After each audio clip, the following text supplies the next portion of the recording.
느헤미야 11장 1절부터 2절을 본문으로 신앙에도 현장 검증이 필요하다라는 제목으로 주의 말씀 전하겠습니다. 느헤미야는 전반부와 후반부 이렇게 크게 나눌 수 있습니다. 1장부터 7장까지는 전반부, 그리고 8장부터 13장까지는 후반부라고 얘기를 하는데요. 전반부에는 바벨론 포로기 이후에 예루살렘 성벽이 어떻게 재건되었는지에 대해서 기록하고 있습니다. 그리고 후반부 8장부터 13장에는 느헤미야에 의해서 시행된 종교개혁에 관한 내용이 기록되어 있습니다. 특별히 8장부터 10장까지는 성벽 재건을 마치고 난 다음에 하나님의 말씀을 들은 이스라엘 백성들이 회개하고 그리고 지난날의 삶을 돌이키고 새로운 생활을 시작하겠다고 하는 그런 언약식이 기록되어 있습니다. 그리고 그 언약서에 서명을 한 방백들과 그리고 레위 사람들 그리고 제사장들의 명단이 다 기록되어 있습니다. 그리고 오늘 느헤미야 11장부터는 그것들을 실천하는 일 그리고 실천하는 일에 참여한 사람들의 명단이 기록되어 있습니다.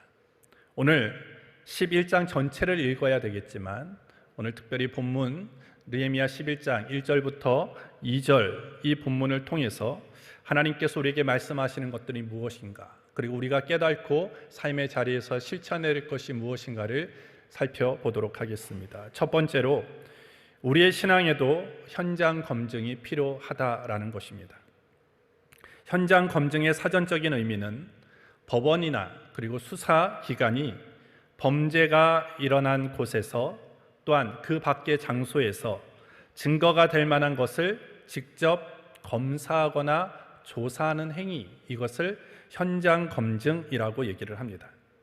그래서 교통사고가 일어났던 곳, 그리고 강력 사건이 일어났던 곳, 그리고 화재 사고가 일어났던 곳, 이러한 곳에서는 반드시 현장 검증을 합니다. 어떻게 교통사고가 일어나는지, 어떻게 화재가 일어나는지를 현장 검증을 통해서 더 정확하게 조사를 해서 원인과 그리고 문제점들을 발견하고자 하죠. 그리고 어떤 물건을 상용화하는 데 있어서도 현장 검증이 필요합니다. 연구하고 개발했던 그 물건이 정말 우리의 일상생활 속에서 계획하고 그리고 연구했던 거대로 그대로 실행될 수 있는가, 그리고 사용될 수 있는가, 여러 가지 부작용은 없는가에 대해서 오늘 직접적으로 현장에서 실험하는 현장 검증이라는 단계를 거칩니다. 왜? 그 물건을 더 여러 가지 고장 없이 그리고 불편함 없이 잘 사용케 하기 위함인 것이죠. 오늘 느헤미야 11장 전체는 예루살렘 성벽을 다 건축하고 나서 이제는 그 성 안에 들어가서 누가 살 것인가 라고 하는 문제에 관한 것입니다. 오늘 본문 1절을 보십시오.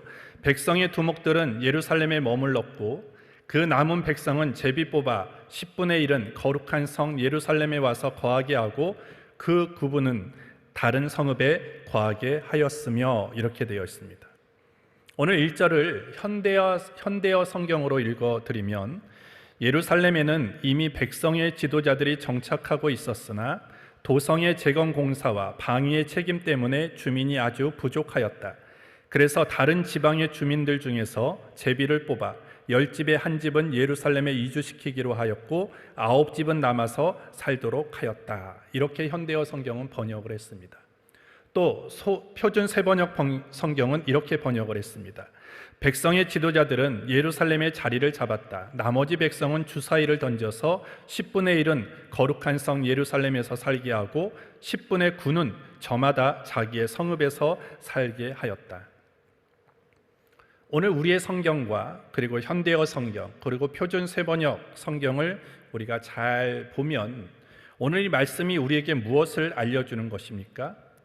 느헤미야와 이스라엘 백성들이 혼신의 힘을 다하여서 예루살렘 성벽을 재건하고 중건하였지만 막상 그 성 안에 들어가서 살고자 하는 사람이 많지 않았다라는 것입니다. 그들이 성벽을 왜 재건했습니까? 아마 이스라엘 백성들은 그 성읍에 살기를 희망했을 거예요. 예전에 우리가 예루살렘 성벽이 회파되기 전에 과거에 우리가 그 도시에서 그 성읍에서 살았던 여러 가지 그런 추억들과 또 여러 가지 그런 삶들을 기억하면서 다시 우리가 그 도성에 재건한다면 우리가 그 도성에서 살면 너무나 좋겠다라고 하는 생각을 가지고 그 성벽을 재건하는 일에 혼신의 힘을 기울였습니다.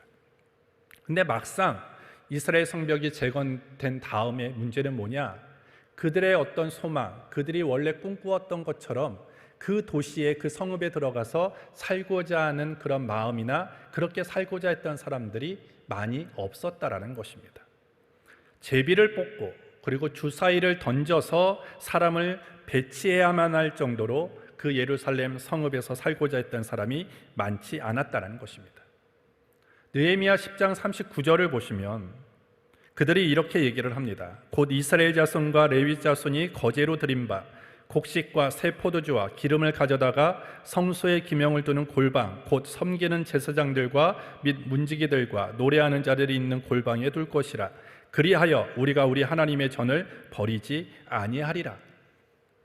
그들은 다짐을 합니다. 우리는 하나님의 전을 결코 버리지 않을 것이다 라고 굳게 다짐했지만 실제로는 지금 그렇지 못하고 있다는 것이죠. 이 문제는 심각했다라는 거예요. 왜 이들이 이런 다짐대로 행하지 못합니까? 왜 실천하지 못했습니까? 그것은 현실의 문제에 부딪혔기 때문입니다. 그들이 부딪힌 그 현실의 문제는 뭐였습니까? 사람이 보통 거주지를 정할 때 사람들에게 있어서 가장 중요한 문제가 있습니다. 하나는 안전입니다. 자기가 살아가고 있는 그 삶의 터전이 안전하지 못하다면 사람들은 그곳을 자신의 거주지로 삼지 않습니다. 또 하나는 편리함입니다. 우리가 인생을 살아가는 데 있어서 내가 살아가는 그 삶의 거주지가 여러 가지가 삶을 살아가는 데 있어서 불편하다고 한다면 사람은 거기에 터전을 마련하지 않는다라는 것입니다.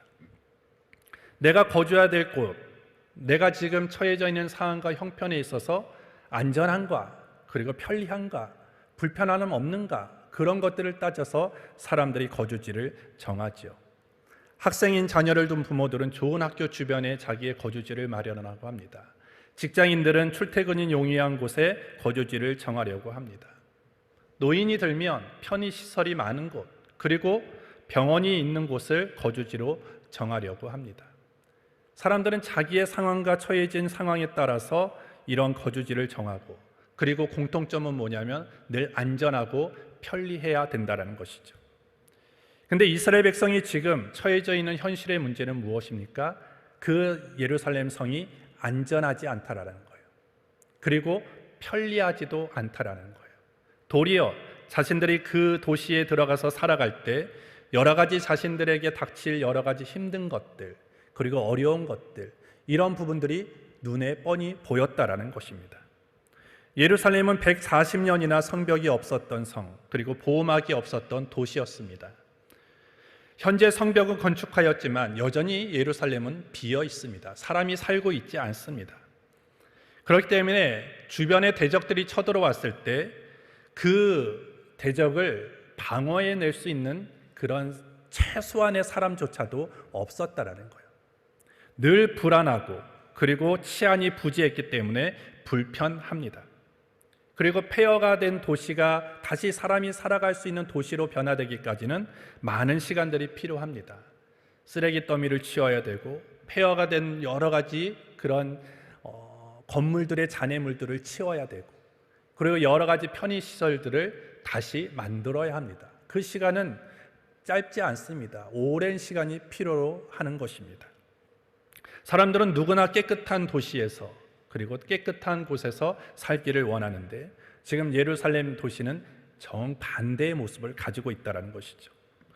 메투엘리라는 사람이 오늘 이와 같은 또 얘기를 하나 덧붙입니다. 왜 예루살렘 성 안은 사람들이 살지 않았는가?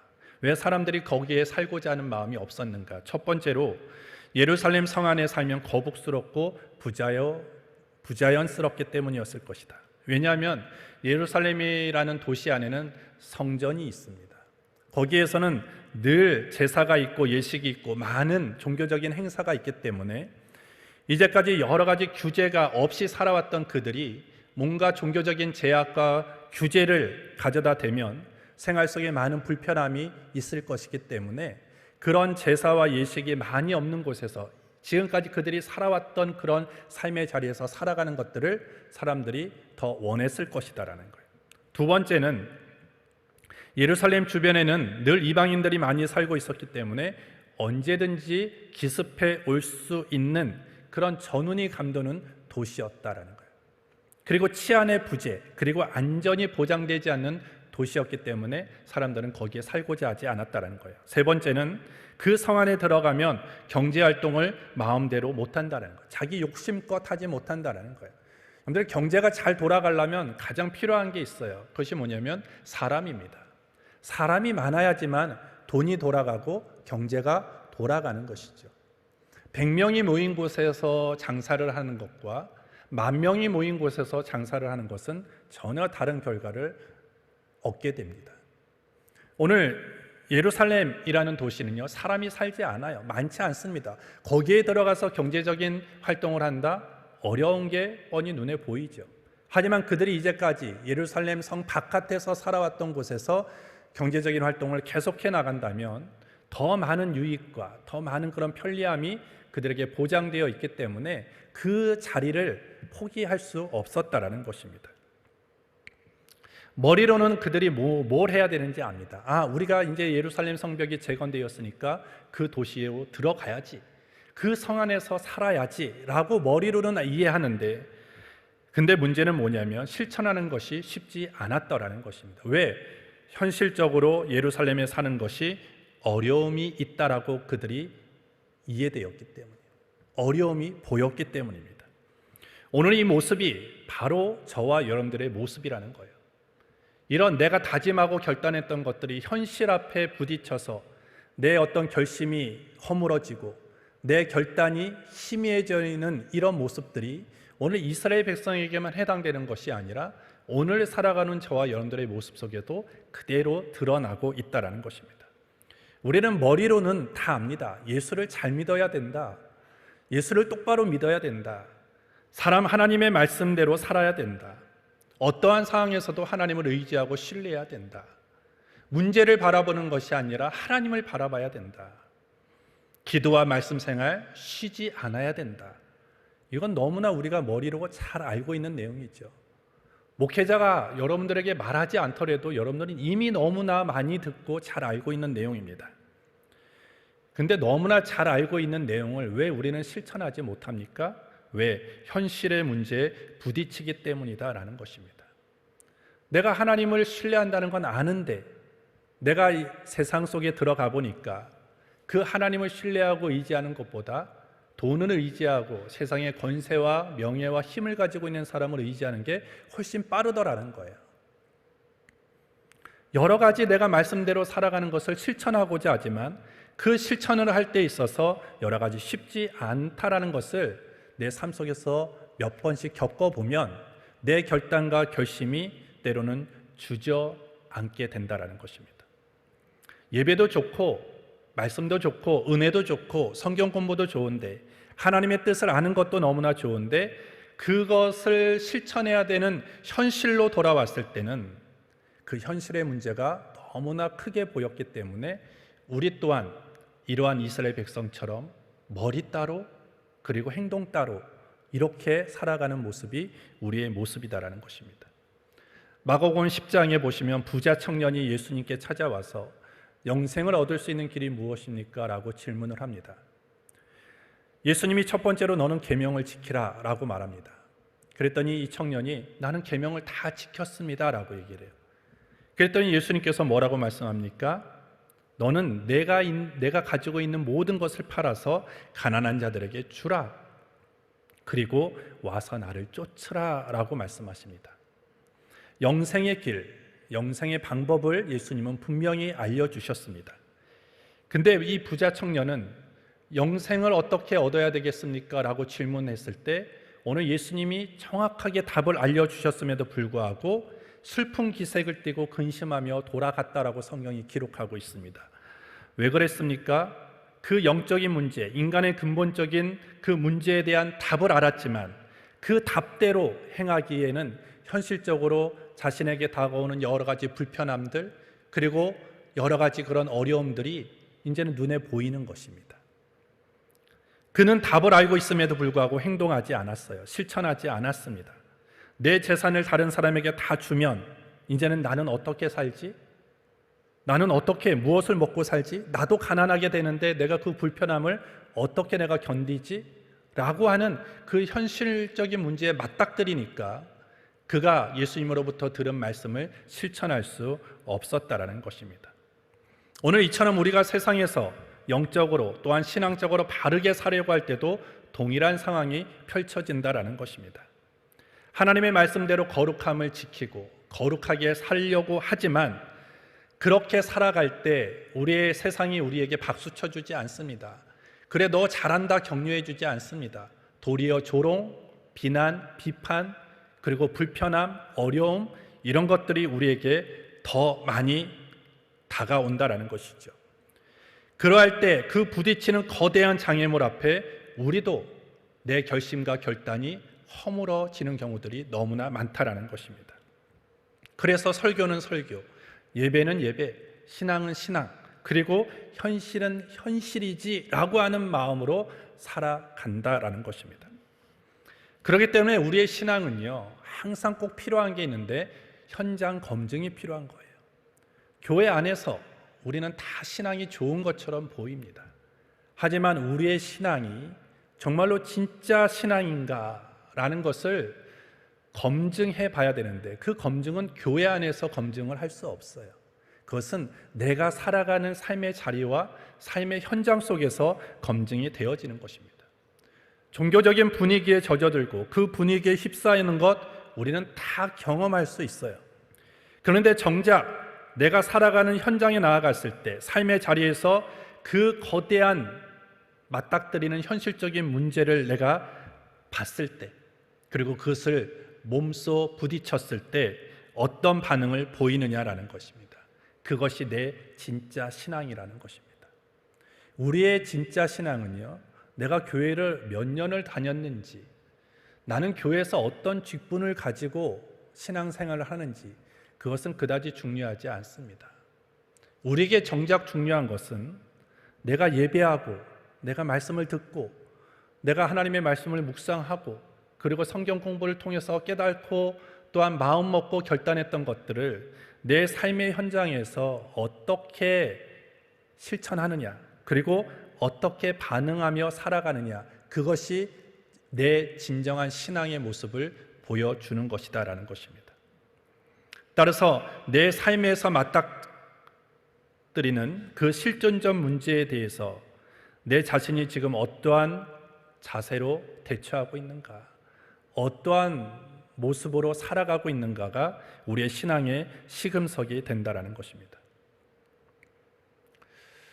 제가 우리 청년들을 맡고 있을 때 우리 그 구역장들, 청년 구역장들과 리더들을 주중에 이제 양육을 했습니다.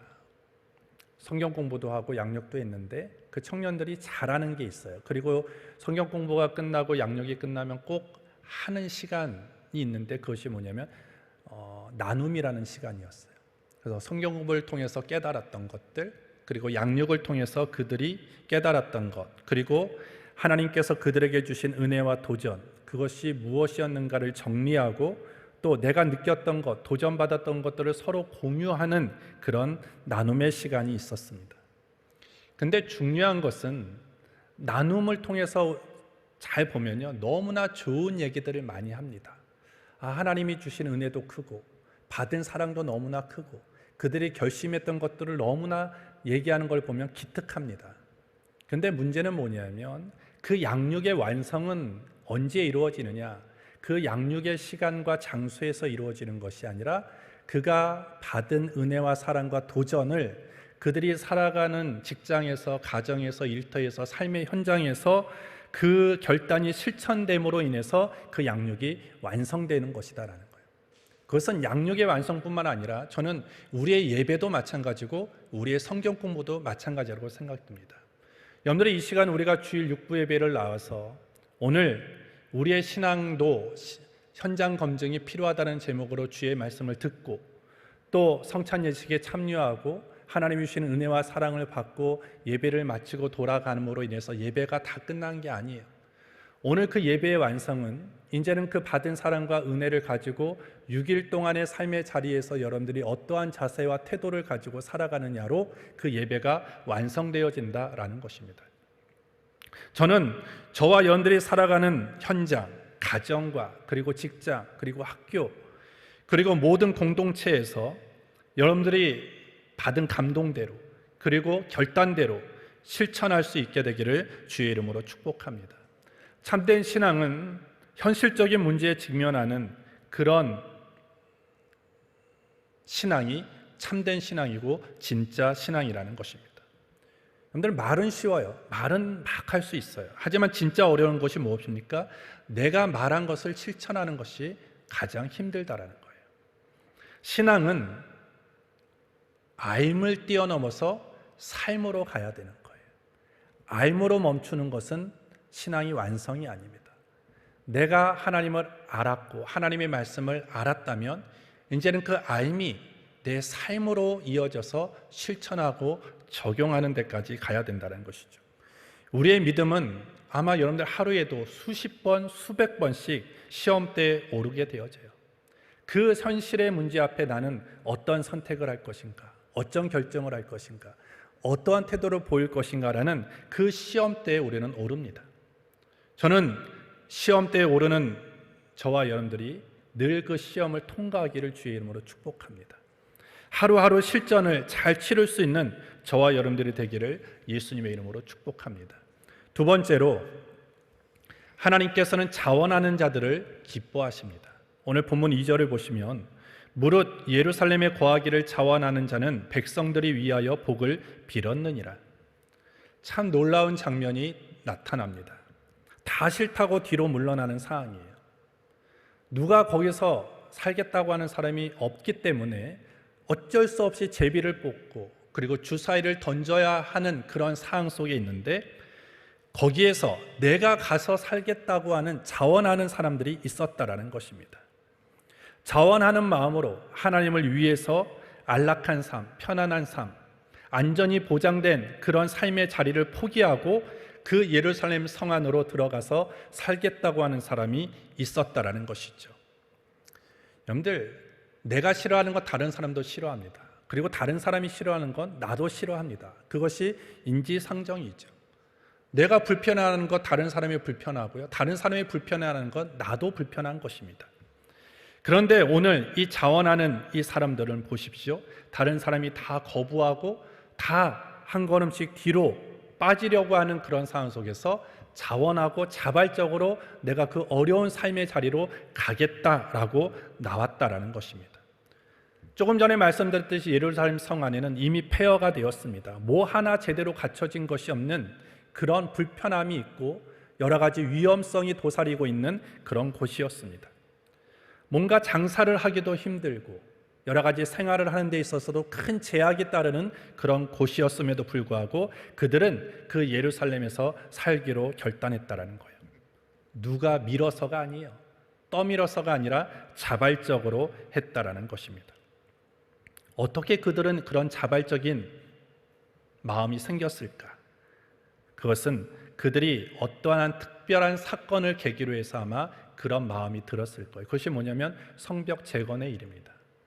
이스라엘의 그 예루살렘 성벽이 재건되는 것, 우리가 성경에 보시면 52일 만에 재건되었다고 얘기를 하죠. 그것은 도저히 있을 수 없는 일입니다. 그 예루살렘 성벽이 재건하는 일이 단 52일 만에 재건될 수 있었던 것은 아무도 생각할 수 없었고 상상할 수 없었던 것인데, 그것이 이스라엘 백성이 모두가 한 손에 있는 신앙의 그런 모습으로 병기를 들고 연장을 들고 함께 힘을 합쳤을 때 하나님의 은혜의 역사를 통해서 52일 만에 성벽이 재건되었다는 거예요. 그 사건을 통해서 오늘 자원하는 사람들은 내가 지금 불편하고 어렵더라도 내가 자원하는 마음으로 하나님이 원하시는 모습으로 살아갈 때 하나님이 그 모든 것들을 책임져 주실 것이다. 이스라엘 성벽이 아무도 안 된다라고 하는 그 상황 속에서도 하나님이 간섭하셔서 52일 만에 예루살렘 성벽이 재건되게 하셨던 그 놀라우신 능력의 하나님께서 내 삶에 개입하시면 지금 폐허가 되어지고 정말 안전이 보장되지 않고 여러 가지 불편함이 도사리고 있는 그 성벽 안에 내가 살아갈지라도 하나님이 나를 지키시고 보호하시고 나를 인도해 주실 것이라는 그 확실한 마음이 있었기 때문에 그들은 자원하는 마음으로 그곳으로 갈 수 있었다는 것입니다. 또한 느헤미야 8장에 보시면 그들이 그 율법책을 낭독했을 때 그들이 철저하게 회개의 눈물을 흘립니다. 회개의 눈물, 감사의 눈물, 그리고 결단의 눈물을 흘리죠. 그 영적인 체험이 여전히 남아있다라는 것입니다. 그 눈물이 어디론가 사라지지 않았어요. 그 눈물의 힘, 결단의 힘, 회개의 힘이 사라지지 않았다라는 것입니다. 결국 그 성벽 재건의 사건, 그리고 그들이 영적인 그런 회복을 이룸으로 인해서 그 마음 가운데 자원하는 마음이 불일 듯 일어났다라는 것입니다. 오늘 우리의 신앙의 공동체, 또한 우리가 살아가는 공동체 속에서 필요한 사람들이 누구냐? 자원하는 사람들이 필요하다라는 것입니다. 모두가 좋아하고 모두가 가고자 하는 것을 자원하는 것이 아니라 우리가 모두가 깊이 아는, 때로는 위험스럽고 어렵고 더러운 그런 곳에, 그리고 그 일에 자원하는 마음으로 자원하는 그런 태도를 가지고 거기에 나아가는 것, 그것이 하나님이 기뻐하시는 모습이다라는 거예요. 그것은 누가 해주기를 원하는 것이 아니라 우리가 먼저 모범을 보여야 된다는 거예요. 남들이 싫어하는 것, 남들이 피하는 것, 남들이 불편해하는 것을 내가 먼저 할 수 있는 그런 성숙된 모습이 우리 모두에게 회복되기를 주님의 이름으로 축복합니다. 세상 사람들이 보기에는 그 마음과 그 모습이 바보처럼 보일 수 있지만 그 자원하는 마음, 모두가 기피하고 모두가 불편해하는 그곳에 내가 먼저 가겠습니다, 내가 그 일을 먼저 하겠습니다라고 자원하는 마음은 하나님이 기뻐하시는 마음이다라는 것입니다. 오늘 묵묵하게 하나님이 저에게 또한 우리 모두에게 말씀하시는 곳에서 때로는 그것이 불편하고 어려운 곳이라 할지라도 기쁨으로, 또한 즐거움으로, 그리고 자원하는 마음으로 모든 일들을 해낼 수 있는 저와 여러분들이 되기를 예수님의 이름으로 축복합니다. 마지막 세 번째로 우리는 축복하는 자가 되어야 합니다. 2절을 다시 보시면 무릇 예루살렘에 거하기를 자원하는 자는 백성들이 위하여 복을 빌었느니라. 자원하여 예루살렘으로 들어가는 자들을 향해서 사람들이 복을 빌어줬대요. 즉 복을 빌어줬다는 것은 축복했다라는 것입니다. 우리가 보통 사람들은 그 불편함과 어려움을 감수하며 자원함으로 나아갈 때 보통 사람들은 축복을 해줘야 돼요. 그리고 격려를 해줘야 되는데 요즘 우리가 살아가는 이 현실의 모습은 꼭 그렇지만은 않은 것 같아요. 도리어 너만 잘났냐? 왜 너만 그렇게 특출나게 행동하려고 하느냐? 라고 하는 식으로 조롱하는 사람들이 있다라는 것입니다. 근데 오늘 2절을 보시면 어떻게 됩니까? 그런 사람들을 인정해 주었다는 거예요. 대접해 주었다는 것입니다. 그리고 칭찬해 주었다는 것입니다. 오늘 우리는 믿음으로 살아가는 자들을 인정해 주어야 돼요. 그리고 대접해 줘야 됩니다. 그리고 그들을 축복해 주어야 하는 것입니다. 그것이 참된 신앙이라는 거예요. 내가 못했지만 내가 못한 일에 대해서 기꺼이 불편함을 감수하고 위험성을 감수하고 나아간 자들을 조롱하고 뒤에서 얘기하는 것이 아니라 정말로 박수 쳐주고 격려해주고 잘할 수 있다라고 축복해 줄 수 있는 그런 모습이 오늘 하나님이 원하시는 참된 신앙의 모습이다라는 것입니다. 여러분들, 축복하는 사람은 너무나 아름답습니다. 특별히 여러 가지 조롱과 욕과 그리고 비난이 난무하는 시대 속에서 정말로 아름다운 사람이 누구냐? 축복해 주는 사람이다라는 거예요. 특별히 축복해 주는 사람은 하나님을 닮은 사람입니다. 창세기 1장 28절에 보시면 하나님이 그들에게 복을 주시며 하나님이 그들에게 이르시되 생육하고 번성하여 땅에 충만하라, 땅을 정복하라, 하나님의 물고기와 바다의 물고기와 하늘의 새와 땅에 움직이는 모든 생물을 다스리라 하시니라, 이렇게 말씀을 합니다. 하나님은 창세기를 여는 순간에 하나님은 복을 주셨다, 이렇게 얘기해요. 하나님은 어떤 분이십니까? 복 주기를 좋아하시는 분이에요. 복 주시기를 기뻐하시는 하나님이시다라는 것입니다. 결국 하나님이 갖고 있는 마음은 뭐냐? 복을 주고 싶어하는 마음을 갖고 계신다라는 거예요. 오늘 우리가 하나님을 닮고 싶다, 축복하는 마음이 있어야 되는 거예요. 다른 사람을 격려하고 다른 사람을 위로하는 마음이 우리 가운데 있어야 되는 것입니다. 마태복음 5장에서도 산상수훈을 보면 우리가 팔복이 나옵니다. 오늘 그 팔복은 무엇입니까? 복에 관한 말씀이죠. 예수님의 제자들이 복받기를 바라는 마음으로 오늘 예수님이 그 말씀을 가르치신 것입니다. 하나님도 복받기를 원하는 마음이 있었던 것처럼 오늘 우리 예수님도 복받기를, 제자들이 그리고 하나님의 사람들이 복받기를 간절히 바라고 계시다는 것을 뜻하고 있는 것입니다. 우리는 하나님의 자녀입니다. 하나님의 자녀는 하나님을 닮아야 됩니다. 우린 예수님의 제자입니다. 제자는 스승을 닮아야 됩니다. 오늘 하나님을 닮는다는 것, 축복하는 마음을 닮는 것입니다. 우리가 예수님의 제자라는 것, 그 복주기를 원하는 예수님의 마음을 우리는 닮아야 된다는 것입니다. 로마서 12장 14절에 너희를 박해하는 자를 축복하라, 축복하고 저주하지 말라, 이렇게 말씀을 합니다. 절대 저주하거나 다른 사람을 비난하지 말고 우리가 해야 하는 것은 축복하는 것이다, 축복하는 것이다 라고 오늘 성경이 말씀하고 있습니다. 그래서 오늘 우리는 삶의 현장에서 우리는 어떤 검증이 일어나느냐, 우리의 말이 축복의 언어로 바뀔 수 있어야 된다는 것입니다. 축복의 언어를 통해서 우리는 구별된 삶을 살아야 되는 거예요. 우리가 세상 속에서 구별된 삶으로 살아가야 되는데 여러 가지 것들로 구별이 돼야 되겠지요. 어떤 행동으로, 그리고 생각으로, 가치관으로 구별돼야 되지만 또 하나는 우리의 언어로 구별이 돼야 된다는 거예요. 욕과 비난이 난무하는 시대, 그리고 저주가 가득한 세상 속에서 우리가 구별된 삶을 살 수 있는 또 하나의 모습은 뭐냐면 축복의 언어를 통해서 구별돼야 된다는 거예요. 사람들이 정죄하고 비난하는 그 공동체 속에서 우리는 끊임없이 축복의 언어를 사용해야 된다는 것입니다. 욕과 저주로 가득한 공동체는 이미 지옥이에요. 하지만 축복의 언어로 가득한 곳은 천국이 된다라는 것입니다. 따라서 우리는요, 성경을 보면 우리 그리스도인들이 할 수 있는 축복의 말들이 많이 있어요. 그래서 우리는 자꾸 훈련해야 돼요. 그래서 하나님께서 당신을 사랑하십니다. 하나님께서 당신을 특별한 사람으로 여기십니다. 이런 축복의 언어들을 많이 사용해야 됩니다. 또 당신은 앞으로 잘 될 것입니다. 하나님께서 당신을 번성하게 하실 것입니다. 하나님이 정말 여러분들의 가는 길을 하나님께서 인도해 주실 것입니다 라고 축복의 언어들을 사용해야 돼요. 또 우리는 당신이 이렇게 되기를 바랍니다 라고 간절히 소망하며 축복해야 된다는 거예요. 여러분들, 우리 담임 목사님 예배 때 보면 많이 인사하라고 하죠. 저희 육부 예배는 제가 별 인사를 시키지 않아요. 그죠? 담임 목사님 시간에 많이 하기 때문에 제가 잘 시키지 않는데, 여러분들 그 담임 목사님이 축복하고 서로 축복하며 인사하자고 하는 그 겉면을 불편해 하시는 분들이 있는 것 같아요.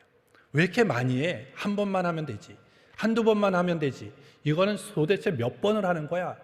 라고 하는데 훈련입니다. 훈련. 그리고 그 축복의 언어를 사용하는 것이 오늘 결국 하나님을 닮아가는 것이고 예수님을 닮아가는 것이에요. 그러니까 여러분들이 그렇게 축복의 인사를 시킬 때 여러분들이 기쁨으로 하셔야 돼요. 대충 하지 마시고 정말로 상대를 축복하는 진짜 하나님의 마음으로, 예수님의 마음으로 할 수 있는 저와 여러분들이 되기를 주의 이름으로 축복합니다. 특별히 이제 이번 주는 추석이 다가옵니다. 가족끼리 모이고 그리고 친척끼리 모일 때 여러분들이 만나는 모든 사람에게 축복해 줘야 돼요.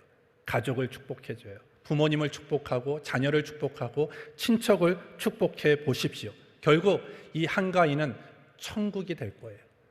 축복의 언어가 있는 여러분들의 모임의 그 모든 시간은 축복의 시간, 천국의 시간이 될 줄 믿습니다.